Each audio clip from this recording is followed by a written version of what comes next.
Hello, everybody. And once again, I'd like to welcome you back to the channel. And you have, as is frequently the case on the channel recently, myself and Lucy. And so we're going to be here today. And of course, DC2 will be joining us shortly. And, the format changes on occasion. And so today what we're going to do is we're going to begin with a question that Lucy has, and we're kind of going to see how things flow from there. And I know you guys are into that kind of stuff, so you'll totally understand, what we want to do with this particular session. And maybe, all of us understanding to whatever degree we do, that the linear flow of time is really our idea and is not really the case of things. So even as you sit there listening, if you think that there's some question that you thought might be neat if we would address, just go ahead and send that our direction. It really won't matter if you have the question after we're doing this or not. It will show up for us. So yeah, that might be an interesting thing to play with a little bit too. So I'm going to take a moment and shift the emphasis over to that wider perspective of things. And and then we'll have Lucy begin things with us with a question.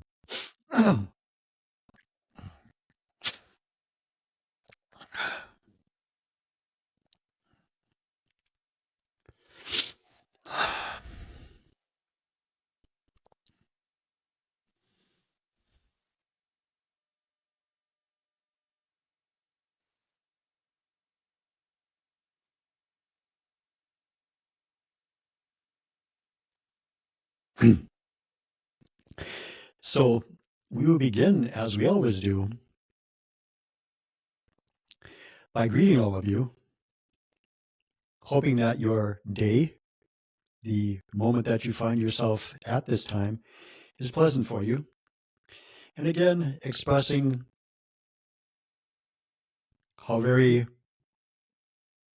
nice it is for us to be interacting with all of you, how much you add to our experience, our expression of ourselves. And of course, we thank you for that. So it's our understanding, of course, that Lucy's going to begin our session today with a question. So if you would.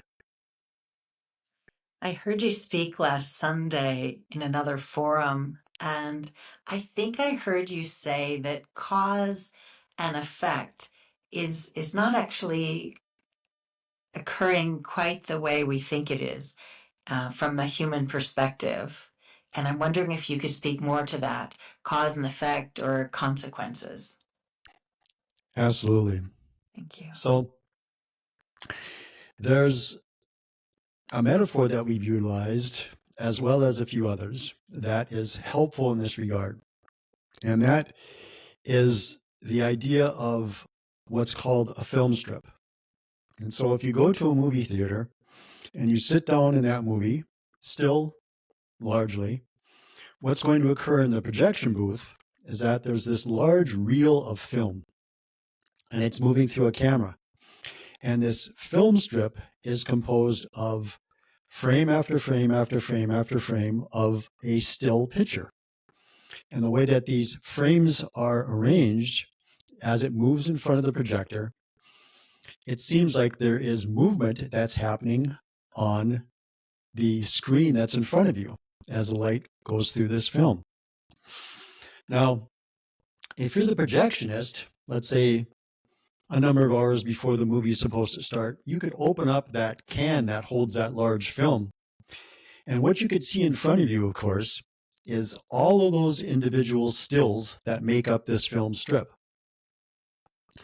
Now, this projectionist has the ability to look at the several still pieces that are at the very beginning of the film, maybe some of those that are in the middle of the film, or some of those that are at the end of the film, or any place along that whole film strip that's there, which if you sit for the movie may take, let's say, 2 hours to go through the projector.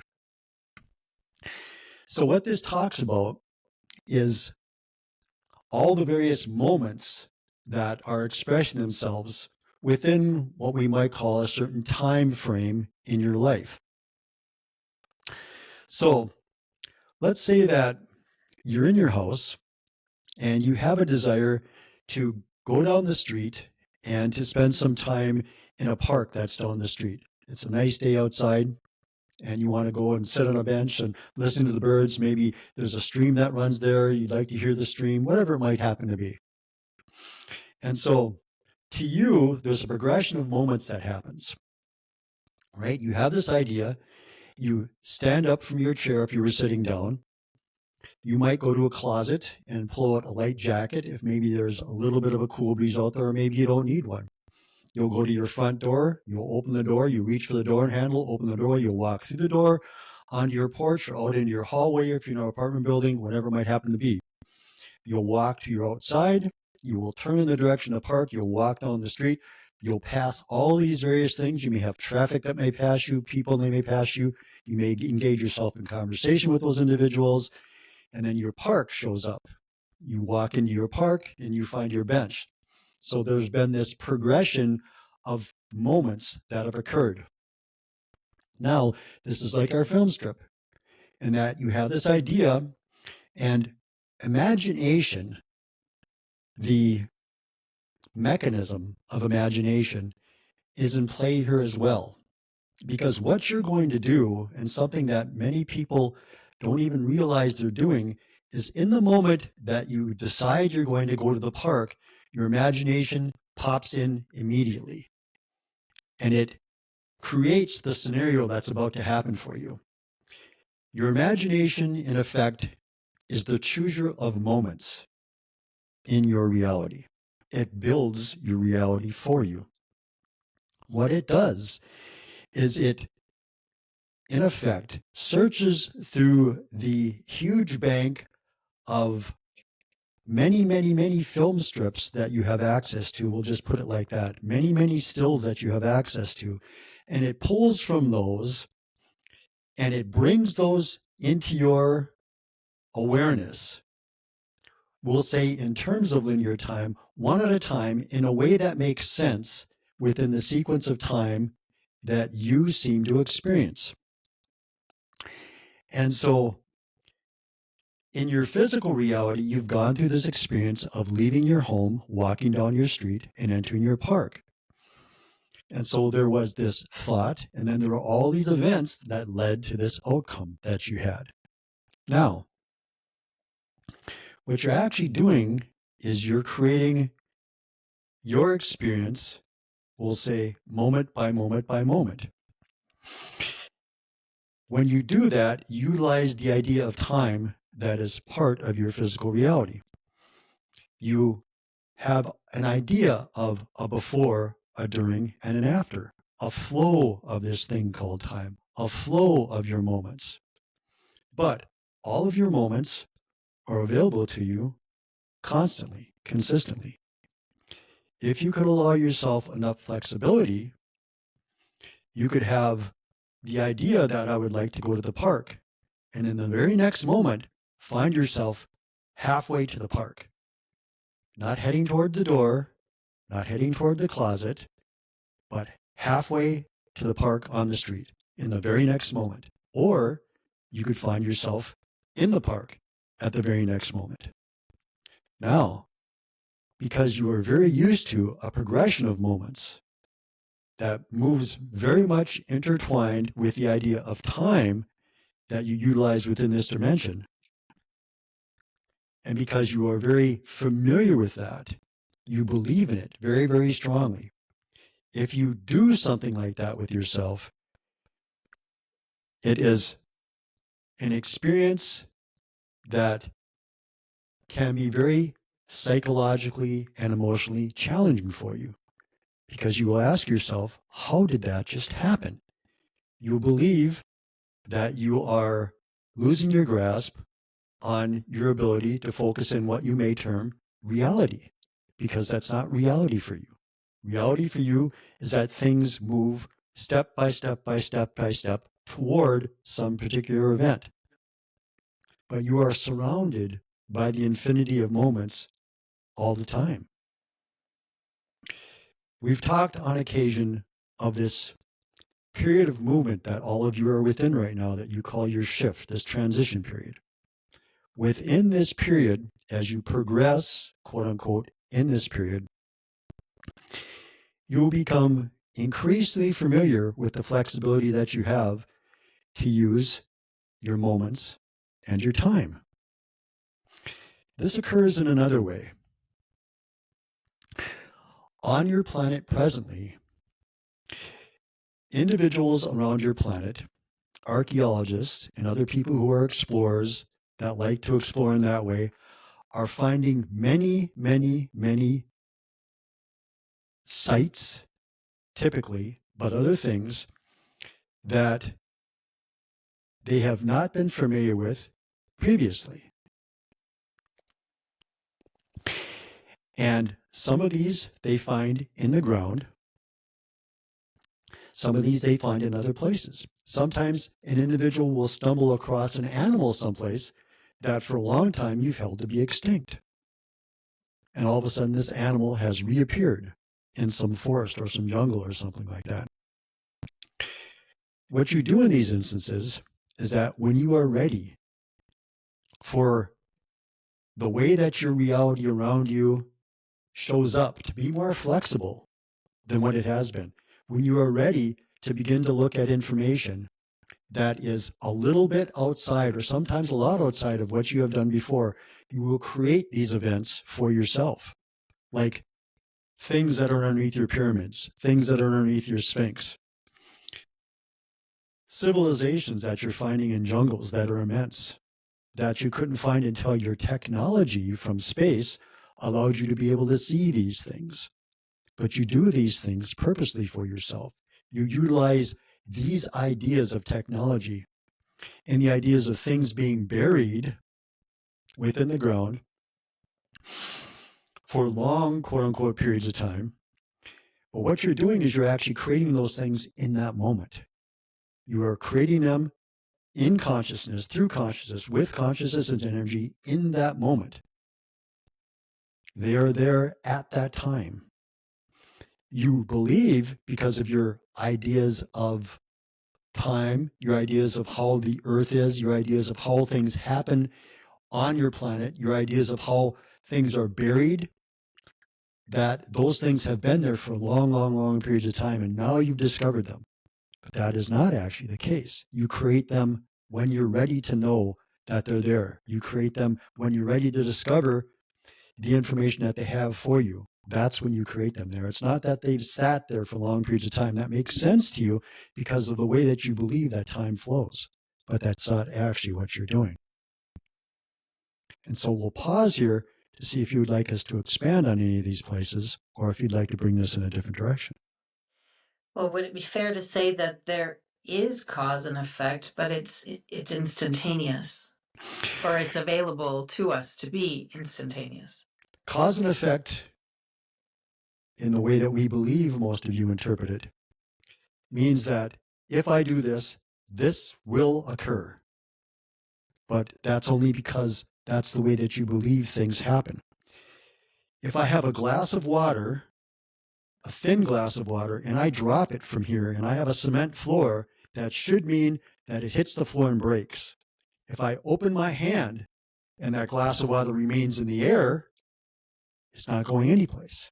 Or if it falls and hits the ground and stops and doesn't break, it's doing something that you don't expect.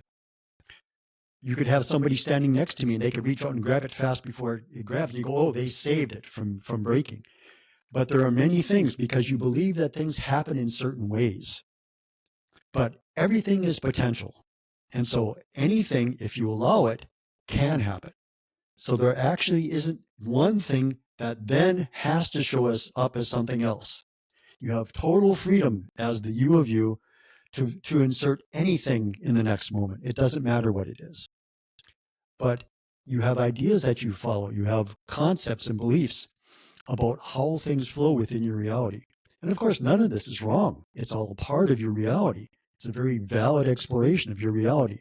We're just saying that as you widen your awareness, what you're going to do is you're going to allow yourself more flexibility within your reality. And these are one of the things that you'll play with, this whole idea of cause and effect.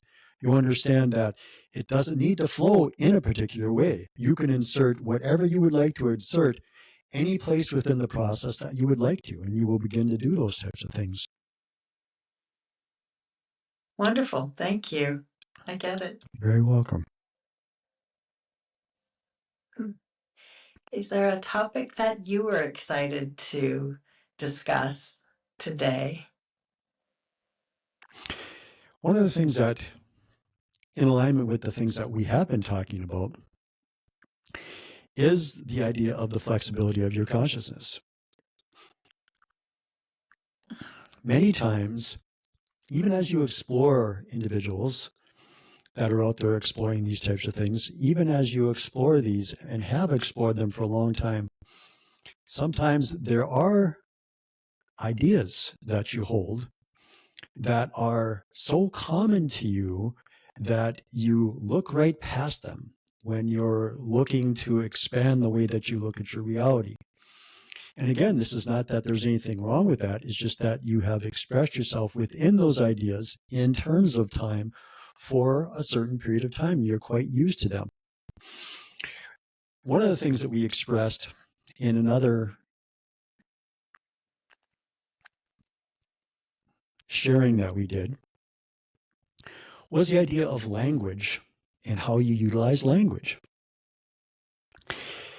If you pay attention in the last possibly 85 years of your time period within this country anyway, that being the United States, in there someplace, you'll see that there was an adoption of certain terms from areas where spirituality was explored in a different way, mainly the areas of India and places close to India. There were individuals that showed up in your country that introduced different terms to you. And then the ideas that were associated with those terms were utilized with increasing frequency by more and more people in your country. And so language for you is a very powerful way of, in part, defining what is true about your reality. And so when you have things that occur in your reality that are new and different, what's interesting about that is you can define new terms. You bring up new words, utilize different concepts to describe what it is that you're having experientially now. And so in that, it's expansive for you to be able to do that. And the more flexible you can allow yourself to be as new ideas, new concepts, new ways of doing things come into your reality, in whatever way they come into your reality by whoever offers that to you, the more advantageous, maybe we'll put it that way, that will be for your continued discovery of those wider parts of yourself. Because again, we've mentioned this on other occasions also, that from your present perspective, and here we're talking about individuals, human beings in general, that explore in these ways, you have ideas about what that will look like, what it will feel like, what those experiences will be about. And we've suggested in a number of times that it's going to be different than what you believe it's going to be, because from this perspective, it can be hard to imagine what you will be experiencing your reality like, because there's a particular way that you're used to experiencing your reality. Individuals who explore these types of things, they have experiences happen that maybe we'll say in the moment are a little outside of the box, and they get very excited about this because it's still abnormal in their experience when they have these certain things go on for them. But it will be the order of the day when you are deep into this transition period of yours. There will be so much activity that will occur. You'll be interacting with so many layers of consciousness that you aren't presently interacting with in a readily observable way. Maybe we'll share it in that way. That will be happening for you. And so because it will be so very different, because your language will become so very different, because your flow of time will become so very different because the associations that you make with all the things around you will become so very different. The more you can embrace changes, the more you can embrace differences, the more you can embrace things that happen that are different in whatever shape and form they happen, the more that will facilitate that process for you. It can be anything. It can be, let's say, today, as you and I know, we were going to begin this at a particular time, but there was an alteration in that. And to just be able to accept those alterations, like no problem. Whatever things at work, let's say there's a meeting at work, or let's say things happen at certain days at the place that you work, and all of a sudden there's some changes there, or there's a process that you do at work, and all of a sudden there's some changes there. The more easily that you can accept those types of changes, the more easily and the more flexible you'll be for this type of stuff as well. Because, of course, many individuals' lives are not just about this exploration.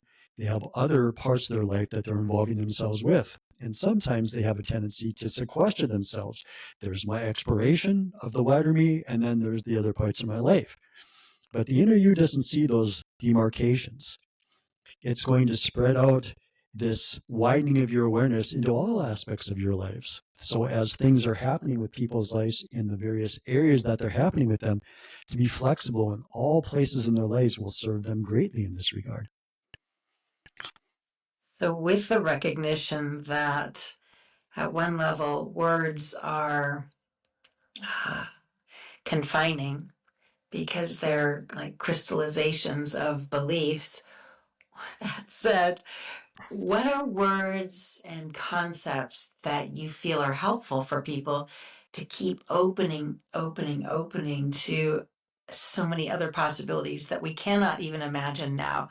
I've heard one person say, she often says, the story I'm telling myself is, and then she explains what's happening to her right now. And by using that phrase, the story I'm telling myself is, she's acknowledging that there could be a whole other reality occurring, but this is currently her perspective or her vantage point. I'm curious if there's language, with the recognition that it has its own constrictions, if there's language that you've found is helpful for humans to utilize to keep opening to possibilities.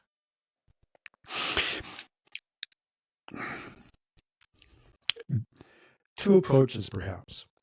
One is that this is something that, as we were just talking about, naturally happens within your civilizations.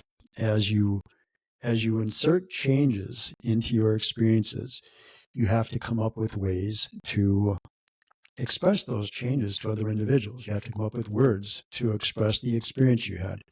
And so you will develop those as you're doing that.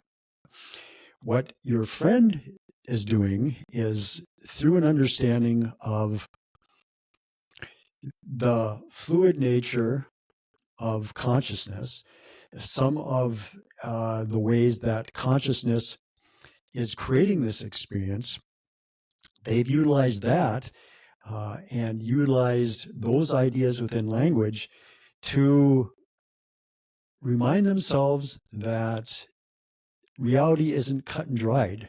It's a process that's flowing from other parts of themselves, other parts of consciousness. And certainly that's a valuable way to do things. One of the things that will also happen with all of you, which many individuals who do this type of exploring are becoming increasingly familiar with, is the idea that there's a communication that's happening that occurs between individuals, that occurs, maybe we'll say, in an energetic way, or some individuals would say a telepathic way, whatever the term might be used, that doesn't involve your language at all. And this will be something that will be more and more frequent with individuals all the time, of course. And many times when individuals who've had, let's say, experiences that are a little bit or quite a bit outside of what you might consider to be the norm, and of course, even that concept of the norm becomes different as you explore. But when you run into an individual who've had experiences that are similar to yours, you're both aware that you're not really able to express through language typically what the experience actually was. And the other individual many times will turn to you and go, I know what you mean. And what they're saying in that is that, yes, they understand the tenor, in essence, of what your experience was, but they also understand in that moment that you each had your own unique experience in that regard, even though it was outside the bounds of what's typically going on here within physical reality. So there's an understanding there that it was outside of the parameters of how, let's say, the five senses typically bring information to you. It was something different than that. It was something that brought information to you, brought you an experience that's different than what is more quote unquote typical. And there's also an understanding that there is a uniqueness there. So even though it was something that was outside of that, maybe it was a feeling state, maybe it was a dream type of a thing, or whatever it might happen to be, you can have some words that can begin to explain that a little bit. But then there's the understanding that it was a unique experience for each of us. So even though we can say, yeah, this is kind of what it was about, you each know that it was your own experience as well. So that will be something that will be embraced by individuals more and more frequently all the time also. And you'll know that that actually is the nature of consciousness as a whole. Consciousness is having, all of consciousness is having its own unique experience while it is still all of consciousness at the same time. And so you'll become familiar with those ideas in that how your own unique experiences are incredibly valid and valuable, not only to you, but for every other aspect of consciousness as well. Because the demarcations that you make sometimes in physical reality do not exist in consciousness. Whatever happens for an individual flows through all of consciousness, is utilizable by all of consciousness. And so as you have your own experiences, they're both yours and everybody's at the same time. Thank you. You're welcome. Any other little things popping in for you? Other ideas? A tangent on what we were talking about, perhaps? A tangent. I was in Ireland last week and had an experience of just being on a hilltop, having a very silent moment, no wind, just beautiful sun. And then there was a sudden wind that came up just immediately. It came quickly and strong. And there it was, and then it was gone just as fast. And I love that I get to assign meaning to that, whatever meaning I choose. And I can make it a freak natural occurrence. I can make it a deeply sacred moment of connection. I can make it anything. And I'm just curious what your take is on experiences like that and what we might do with them. Well, what you just said, we would say is of prime importance. And that is, you have the ability in that moment to make it anything that you would want to. Because in fact, it has that ability inherent within it is that very quality to be able to utilize it to create whatever experience you would like to have for yourself in that moment. That is we'll suggest, the paramount quality of the moment itself is to be able to do that with the moment, with any moment. So what's interesting in that is a part of what we're in your response is a part of what we were talking about a short time ago as far as language was concerned, and the ideas that individuals have about language. Because as you were describing the moment, one of the things that you said is you could describe it this way, that way, or as a divine something or other. And so again, and we're not saying that any of this is wrong or inaccurate or anything like that, but the concept that many individuals carry, that there are certain expressions within their world that are just regular mundane expressions. And then there are those expressions that are divine expressions, right? There are these things that are somehow closer to the all of what there is than other things are. And as we've mentioned in other discussions, of course, that is an idea only. None of that actually occurs. Everything is consciousness. Everything is in that regard either not divine or is divine. It doesn't matter what it is. It doesn't matter if it's the chair you're sitting on. It doesn't matter what it is. Everything has the same quality. And so in that, again, and again, it's not wrong. It's part of what your experience has been, but it's the concept of how the utilization of language has occurred in certain ways. And in it, it brings an experience. And not that the experience is wrong, but it brings a particular type of an experience. And in that regard, it lends itself a little bit to separation, because there are some things that are divine, there are some things that are not divine, right? And so in those recognitions, what you do for yourself is you go, and you can, if you want to, you can recognize it in the moment and go, oh, I just made a distinction, you know, and then you can understand that all really is consciousness, all really is energy, all really is self. And so it's those types of things that as individuals move further into their widening of who and what they are, that they'll again start to pay more attention to. Because there are ways that as you have had the experience in terms of time of sequestering yourself from all of what you are, you've utilized various means to help in that buffering of yourself from the rest of your experience. And language and ideas, concepts, various things have played a part in that. And so as you move beyond those, there will be those aspects of your expressions that have been so very default for you because of the ways that you used to or you were expressing and exploring your realities. And now as you're changing that, those are things that will be changing also. Could you repeat what you just said? You said there are aspects of us that are by default. I'm not sure I understood the last.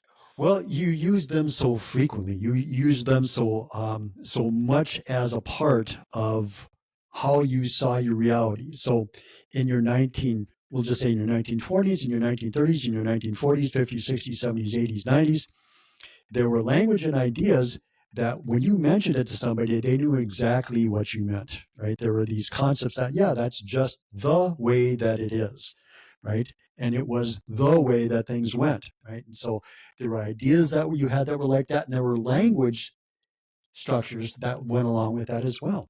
And so as what you do is you widen yourself into a greater understanding of yourself, those types of things will be recognized for what they were, how you were utilizing them, and you have the opportunity then to move beyond those ways of looking at things. Not that they were not valuable, because they were in having a particular type of an experience. But now because you're heading into a different experience, you will not utilize the things that delineated, maybe we'll say, that other experience, because now your experience is going to be new.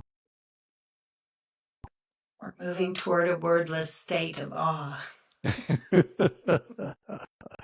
Yes, yes. And you may well, in fact, you will for quite some time use language still. You will just use it in a different way. You will express it because, of course, it will be associated with different ideas.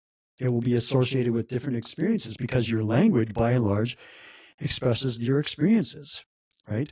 Something is soft, something is hard, something is loud, something is cold, something is hot, whatever it might happen to be. You have ways of expressing your experience. That's what your language is all about.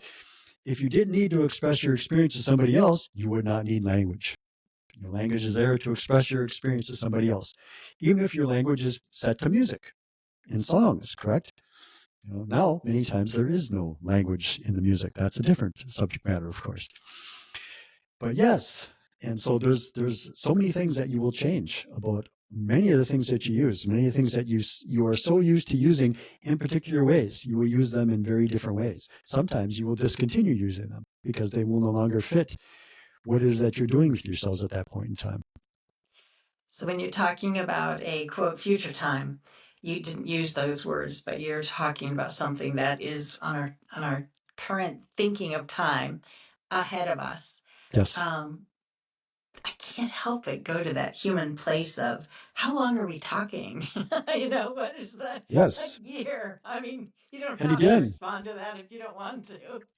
so the concept, the idea that you are the one that creates your reality is an idea that has been within your metaphysical circles for, in terms of time, quite some time now. It's been around for a while. the understanding of that is still very slippery. The knowingness of that is had by very few. So, in this moment, as we were talking about cause and effect, in this moment, there's a version of you that exists in that reality.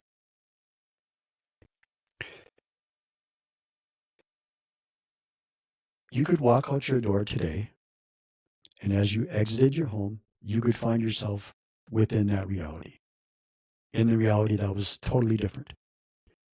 You would struggle, however, because you would carry with you the beliefs of what this reality is all about. So if you found yourself in that reality, you would struggle greatly because everything would be dramatically different and you would have to try to figure it out.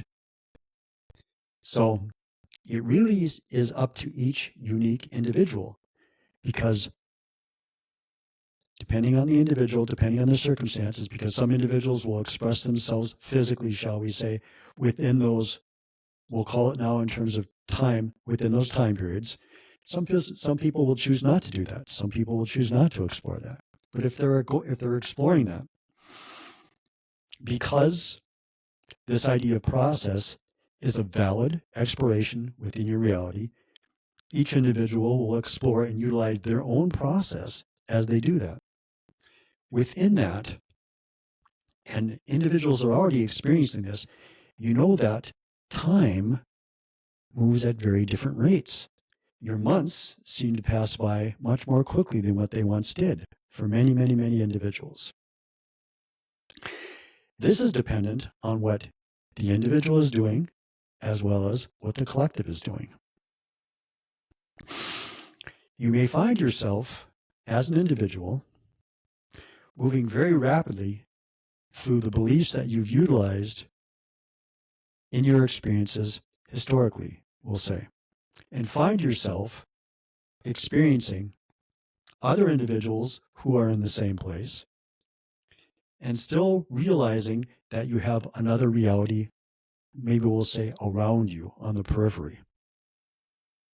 You may find yourself very much still within that reality and having some awareness of individuals out there in various places that you're hearing about that are doing other things with their reality.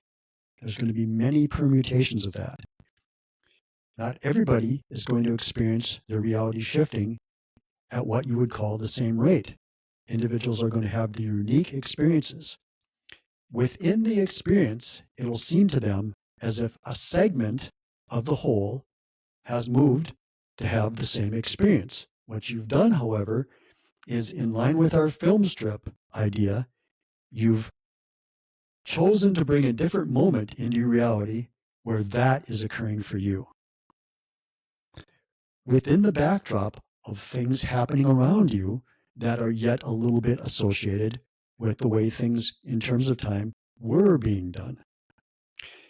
And so the idea of talking about in a future when this is going to happen for everybody is in part the ideas of how you believed time and events moved in a reality that you're actually moving away from. What will occur for individuals is an individual thing. But as that individual thing happens, it will appear to happen as a group thing, because you will find yourself as that individual in a different reality of your own. And in that place, it'll seem like all of that has been going on. But that will be part of your process as you widen into a deeper awareness of who and what you are. You'll find those things shifting. Now, that may happen at a relatively constant rate, or you may find yourself jumping large segments of that in some points in time, and all of a sudden finding yourself having to look around you and really utilize what it is that you have become familiar with in quote unquote metaphysical spiritual terms to interact with the environment that you're finding yourself with. It isn't so strong that it's in any way maybe overwhelming for you, but it might be just before that threshold for you. You can find yourself in those situations. It's really very much up to the individual. Okay. I'd like to loop back to what you said about the understanding that we create our own reality has been around for quite some time now, but you said it's still somewhat slippery. Can you say more about that? Yes. So within the idea of time that you use, you have this idea of history, of things that have gone before. Your planet is part of that. And so you have ideas of civilizations that have lived on your planet before. Now, within your exploration of metaphysics, you utilize time and you say that there have been civilizations that have lived hundreds of thousands of years before, right? And these civilizations, because they have lived so long ago, their civilizations must be buried in the ground and they must be at a particular depth in the ground, right? Because in terms of time, in the way that you see the model of your planet functioning, and in the way that information has been shared by your archaeologists, because when you dig in the ground, you seem to find things from longer ago the deeper that you go. This is the things that have come through your archaeologists, right? Not understanding that what you've done is you've actually created it in that layer of the ground, in that layer of your earth, to be discovered then in alignment with your ideas of it. It's not that it's laid there the whole time, right? So this is what you do with yourself in all instances, whether it's expanding in your awareness or whether it's finding things that provide you information about ideas in connection with ideas that you've utilized about things that happened in your long times ago. Because again, they are happening now. They are not at an end. Those civilizations exist in that place where all things are happening. They're existing right now. What you do within the model that you're using is you find artifacts and you put them in your ground at certain depths because you have this idea of before, now, and after. And you have these ideas of how things work on your planet. There's all these things that are woven together into this rug of how your experience is had. This is one of those things. So when we say that it's slippery, what we're talking about is that there is the more traditional understanding, the understanding that many people have become familiar with about how things happen within history, and then how you would find them because they happened a long, long time ago, versus the idea that you're becoming more familiar with that these things, in fact, are occurring right now. It's only my perspective that makes it seem like that, and it's utilizing the ideas that I utilize of time and how things decay and other things like that that then lend me to explore it in a different way through this linear time progression way of looking at things. So it really depends on how the individual wants to explore and express that, because you can explore it in any way that you want to. If when you get to a place, when you have finished this shifting process of yours, you will be able to experience yourself in these other quote unquote time periods and in many of these other dimensions that are being experienced now. You'll be able to have the experience of what has been called, the name Lumeria, possibly, and other things like this. Civilizations that in your linear time period came before that had sometimes greater awarenesses of things. Those civilizations are occurring in this moment. Once you expand your awareness wide enough, once you remember a large enough chunk of who and what you are, you'll be able to visit those places, just like you would walk down the street and visit your park right now. Thank you. Do you have any closing thoughts for us?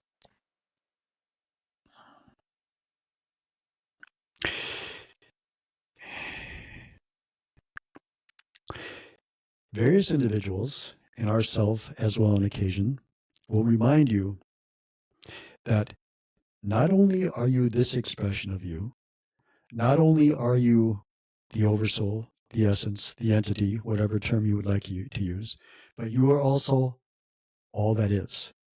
You are all of consciousness. You are vast in a way that, from this perspective right now, you can't come close to comprehending. You are vast. All dimensions lie within you. When you explore things that seem to be outside of who and what you are, you're only utilizing the idea that they come from someplace else because it helps to bring that information to you. It's interesting to you. It sparks your attention. It sparks your interest. It sparks your inspiration. But all of these things lie within you because you are all of what there is. And so as you're exploring things, revel in the exploration, embrace the exploration, but attempt at the same time not to believe that these other expressions somehow are greater than what you are, because that will never be true. There is an aspect of you, the you of you, the you that you are becoming, that understands that it is aware of all that there is out there as well. And so these other ways that you bring yourself of exploring will share information to you that you already contain within yourself. You just bring it to yourself in this particular way because it's enjoyable within your experience, because it's fun within your experience, because it's interesting within your experience, and because it aligns with certain beliefs within your experience, which is all good. It's all part of your experience. So enjoy your exploration, enjoy whatever way you do your exploration, and at the same time, remind yourself that you also have all that information within you. You're just bringing it to yourself in all these various ways. So that is what we would leave you with. Thank you. Indeed. And so again, as we've just shared with all of you, enjoy your exploration. Sometimes you'll find it challenging.